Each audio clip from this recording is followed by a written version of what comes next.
Monsieur le représentant du préfet, monsieur le président de la Chambre de commerce et industrie, cher Bernard, monsieur le président de l'UPE, cher Yvon, mesdames et messieurs, monsieur le directeur régional de l'ADEME, madame la présidente de l'université, j'en profite aussi pour saluer mon collègue venu de Toulon, Philippe Chénaud, qui est conseiller régional chargé de l'économie sociale et solidaire, qui a beaucoup travaillé sur ce genre de dossier. Et puis, monsieur Mascarelli, vice-président du Conseil général, et Philippe Pradal, qui représente, je suppose, le Conseil municipal de Nice. Il ne faut pas dire le maire. C'est bien ça? Bien. La métropole. Je suis ravi d'ouvrir avec vous cette journée et cette première promotion du programme Performance Globale 06. Ce programme permet d'entrer dans des démarches conjointes de responsabilité sociétale des entreprises et de réduction des émissions de leurs gaz à effet de serre. Il illustre parfaitement la volonté de notre région de rendre la compétitivité des entreprises du territoire de la région en les préparant pour répondre aux enjeux de demain. Et c'est là-dessus que je veux prendre 2 minutes pour dire que le travail que nous faisons ici, que nous démarrons ici, qui a été exemplaire cette année, et je suis très heureux de la collaboration qu'il y a eu entre les élus de la région, les services de la région, et puis la Chambre de commerce et d'industrie qui portait ce dossier avec l'UPE. Bien sûr que ça peut paraître parfois, on a l'impression qu'on fait, j'allais dire, du surplus, mais pas du tout. Nous sommes en train de faire un pari. Et lorsque l'on voit ce qui s'est passé il y a 15 jours, où l'actualité industrielle, j'allais dire, pas économique, mais a montré que dans des régions où j'ai eu la chance d'aller pour comprendre ce qui s'y passait, comme Shanghai ou comme Canton, on a été obligé, compte tenu du niveau de pollution atteint dans ces métropoles, d'arrêter le fonctionnement des usines. On peut se dire que même si c'est vrai qu'aujourd'hui on a un problème de compétitivité, et même si le gouvernement vient de mettre en place un pacte de compétitivité, parce qu'il faut que nos entreprises restent à flot, ce que nous faisons ensemble, y compris avec le réseau des petites et moyennes entreprises, c'est un pari sur l'avenir, et c'est un des leviers de la compétitivité de demain. Et ça, je crois qu'il faut qu'on en ait collectivement conscience. Lorsque nous avons d'ailleurs mis en place à la région les pôles régionaux d'innovation et de développement économique solidaire,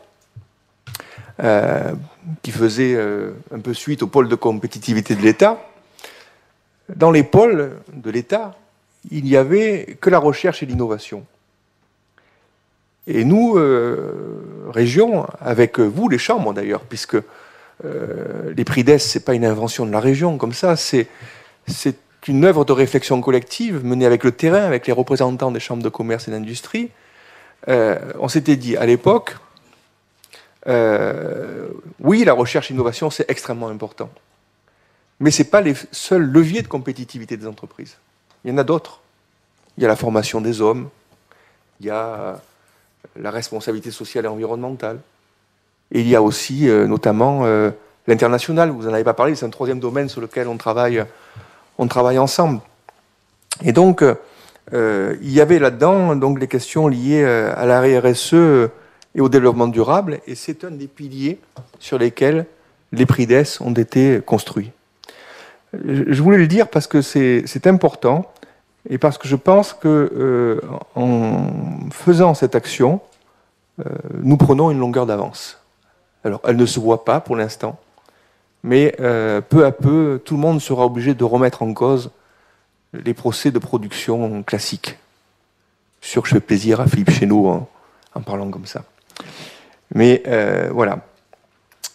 D'autre part, donc, la RSE figurera au cœur de son nouveau schéma régional, qui est aujourd'hui en cours d'élaboration. Vous savez que le précédent schéma régional, puisque c'est la région qui est chef de file en matière économique, a été voté en 2006, à l'unanimité d'ailleurs. Donc là, nous sommes dans une révision qui est importante et dans laquelle, bien entendu, les enjeux liés à la RSE vont prendre une place primordiale. De même que les questions liées au changement climatique. Et c'est d'ailleurs pour ça que nous avons adopté, dès décembre 2012, notre plan climat régional, et nous organiserons en tant que région, tout au long du premier semestre 2013, la coordination du débat régional sur la transition énergétique, qui est un débat auquel vous serez aussi tous, en tant que chefs d'entreprise, appelés à participer. Sur le terrain, que faisons-nous en dehors d'apporter notre contribution financière à cette action-là? Nous cofinançons avec l'ADEME des opérations collectives qui sont destinées à accompagner les entreprises dans leur démarche de RSE. Alors, ça porte des noms, c'est les actions collectives, performance globale, plateau, itinéraire Eco 3. Nous accompagnons également les entreprises dans leur démarche de système de management environnemental, notamment à travers l'action 1, 2, 3, environnement. C'est-à-dire que, en faisant tout cela, mais aussi mieux avec l'ADEME, puisque nous sommes également avec l'ADEME en appui via des appels à projets efficacité énergétique. Nous anticipons les mutations économiques de demain. Et lorsque je dis cela aussi, c'est pareil. C'est que non seulement, je disais, c'est peut-être, ça peut paraître comme un luxe, mais non, il faut le faire parce qu'on fait du qualitatif. Mais derrière, avec tous les changements de mentalité que ça induit, eh bien, il y a des nouvelles niches d'emplois qui se créent autour de la RSE. Et ça, ce sont des emplois de demain. Et des emplois qui ne seront pas délocalisables. Alors, à un moment où ces emplois sont les plus chers, entre guillemets, c'est extrêmement important de continuer à travailler dans ce domaine-là, parce que ce sera un des secteurs les plus porteurs. Et d'ailleurs, pour que ce ne soit pas qu'un discours, nous avons lancé le fonds Jérémy, le fonds de garantie Jérémy. J'en ai déjà parlé plusieurs fois dans des réunions avec des chefs d'entreprise. C'est un fonds de garantie qui est extrêmement important, puisqu'il y a plus de 20 millions d'euros dessus. Donc c'est pas mal. Et c'est cofinancé par la région et par le FEDER, par les fonds européens.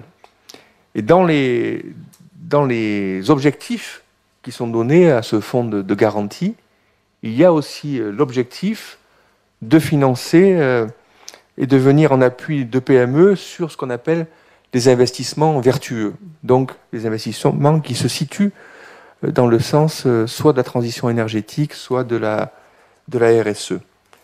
Enfin, la région soutient également la promotion et la valorisation de la RSE en étant partenaire et financeur des rendez-vous de la RSE qui auront lieu dans quelques jours, le 14 février au Parc Chanot à Marseille, et où je pense que certains d'entre vous seront. Voilà ce que je voulais vous dire au nom de la région, au nom du président Vauzel, en saluant encore une fois le travail effectué à nos côtés par Philippe Chénaud, qui est votre interlocuteur, entre guillemets, sur ce type de dossier, et m'associer aux propos que tenait tout à l'heure Bernard Cazeneuve pour dire que entre la région et la Chambre de commerce, il y a des visions communes sur un certain nombre d'enjeux aujourd'hui. Effectivement, tout ce qui concerne la nouvelle ligne ferroviaire, mais à la limite, c'est peut-être le plus facile de se fédérer là-dessus quand on sait la situation dans laquelle on est, mais aussi d'autres dossiers, comme je le disais tout à l'heure, par exemple, tout ce qui se passe au niveau de la nécessité aujourd'hui de faire aller nos entreprises à l'international. Alors, c'est pas le sujet, mais je finis là-dessus, pour dire que c'est extrêmement important, que nous travaillons main dans la main avec la Chambre de commerce et d'industrie régionale, qui est présidée par un Niçois. C'est une chance pour nous qui est Dominique Estève, et puis avec Bernard et avec d'autres présidents de chambre, tout le monde a bien compris qu'il fallait que nous travaillions ensemble pour essayer de faire de notre région une force qui gagne à l'international et une force qui gagne à l'exportation. Alors, hier, je le disais à M. Pradal, je disais, nous étions en conseil métropolitain, je disais que nous travaillions bien ensemble avec la CCI et que parfois il m'arrivait même d'avoir des compliments de la CCI, ça a étonné le maire. Oui, je vous dis, moi, c'est pas ma faute, c'est comme ça que ça se passe. Donc vous pourrez lui confirmer, M. Pradal, que ce que j'ai dit est vrai, n'est-ce pas? Bonne soirée à tous.